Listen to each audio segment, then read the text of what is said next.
Najprej na sneg. 52 šestošolcev si ob pomoči smučarskih učiteljev nabira prva smučarska znanja na vrhu smučišča Cerkno.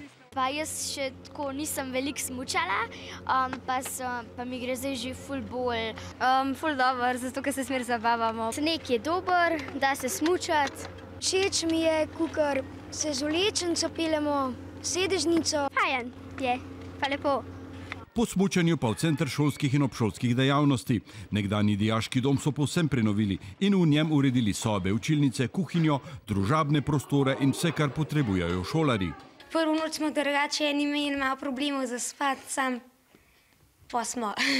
Meni je drugače ful všeč, ko je tako malo bolj drugače, pa ni glih tako vsakdanjeno. Ful dobro se počutimo okleno, tako domače je. Za 62 učencev ponujamo smučanje, plavanje in eno veliko presenečenje, ki ga večina učencev prvič doživi, in to je, da so doline lahko tudi tako ozke. Pa tudi spoznavanje etnoloških biserov, med katere zagotovo sodi zbirka rokodelskega društva Drekelc v obnovljeni kašči Kofolove domačije v starem trškem jedru Cerkna. Je prav, da otroci spoznajo tudi ne samo vsebine, ki so del učnega načrta, ampak tudi vsebine, ki so del naše bližnje okolice. Jeseničani torej tedenske počitnice ne bodo izkoristili zgolj za zabavo na snegu, ampak tudi za spoznavanje krajevnih kulturnih posebnosti in starodavnih izročil. Taka šola v naravi pa je, kot pravijo sami, res zakon.